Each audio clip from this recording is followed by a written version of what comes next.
Shalom, selamat pagi, selamat bertemu kembali dalam renungan pagi hari keluarga Happy Sword Family yang dikasih Tuhan. Sebelumnya mari kita satu dalam doa. Tuhan, terima kasih Bapa, Engkau dahsyat, Kau luar biasa buat hari ini, hari yang luar biasa. Kami boleh bangun pagi hari dalam keadaan tubuh yang sehat. Sebentar kami akan mendengar renungan pagi. Berikan kami hikmat dan akal budi yang daripada-Mu ya Bapa, biar renungan ini boleh menguatkan kami, boleh meneguhkan kami, untuk kami boleh tetap setia kepada-Mu ya Bapa.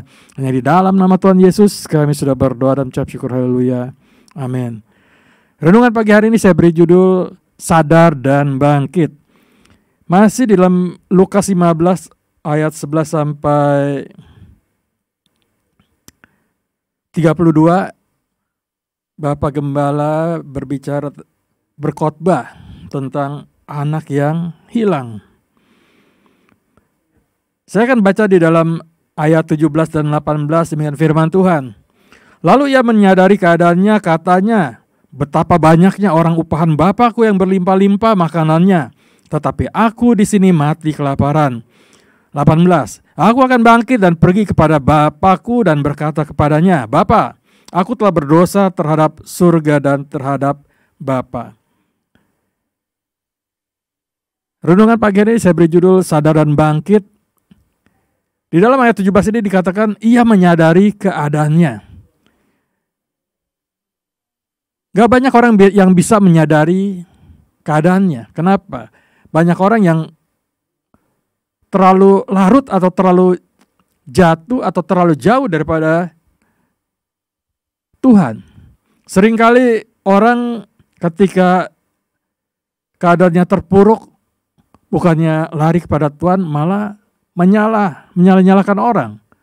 Yang lebih parah adalah apa? Dia menyalahkan Tuhan. Dia menyalahkan keadaannya,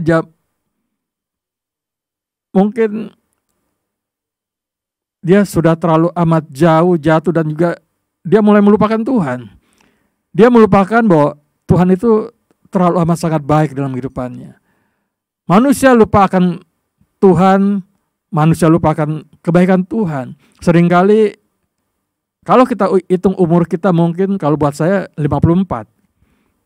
Kalau kita hitung-hitung kebaikan Tuhan dari kita lahir sampai umur saya yang 54 ini banyak. Mungkin bukan kesalahan Tuhan ya.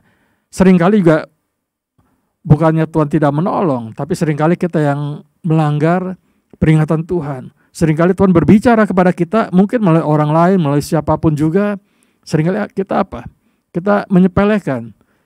Kalau nggak sesuai dengan apa yang menjadi pikiran kita, oh itu bukan suara Tuhan. Tapi kalau ketika orang berbicara sesuai dengan apa yang kita pikirkan, wah itu baru suara Tuhan tuh. Seringkali kita lupa menyadari keadaan kita seperti anak yang terhilang ini. Ketika ia sudah di dalam keterpurukan yang hampir dikatakan tergeletak, dia mulai sadar. Sebelum dia tergeletak, dia sadari bahwa dia sudah jauh daripada Tuhan. Dia minta ampun kepada Tuhan. Dia berpikir bahwa dahulu ketika dia ada di dalam kebaikan Tuhan, dia dicukupi. Dia disediakan segala sesuatunya. Dia menyadari bahwa dia sudah berdosa terhadap Tuhan. Dia berdosa terhadap Bapaknya.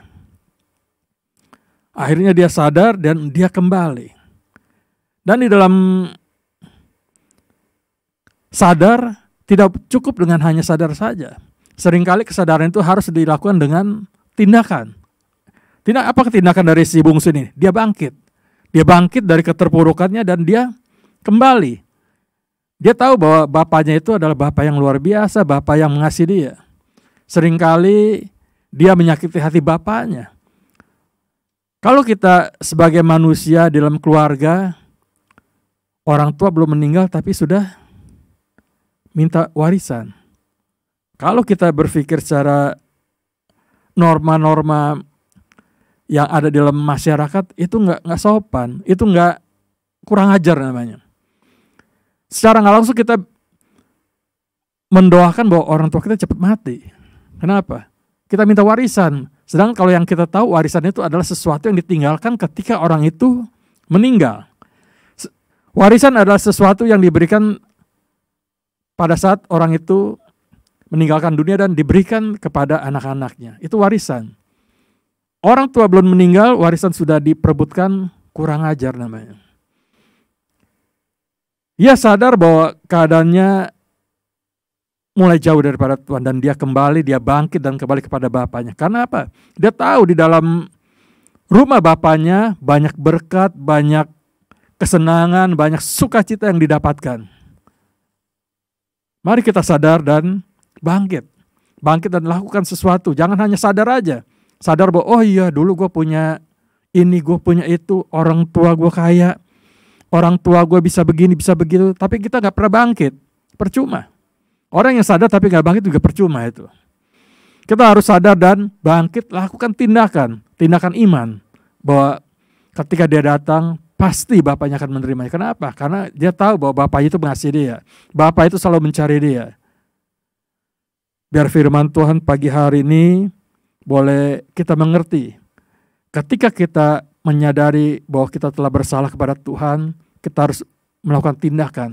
Bangkit dari keterpurukan, kembali kepada Bapa, dan kita tahu bahwa Bapa akan menerima kita dan mengampuni kita dan akan memberkati hidup kita. Amin. Mari kita satu dalam doa. Tuhan, terima kasih Bapa buat pagi hari ini, buat firman yang kami dengar.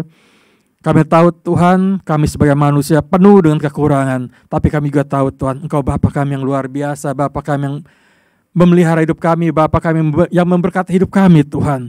Terima kasih Tuhan. Terima kasih Bapa, biar firman Tuhan pagi hari ini boleh masuk ke dalam hati kami, tinggal tetap dan juga yang terutama kami boleh menjadi pelaku dari firman-Mu ya Tuhan. Ya di dalam nama Tuhan Yesus kami sudah berdoa dan mengucap syukur, haleluya. Amin. Shalom, selamat pagi, Tuhan Yesus memberkati.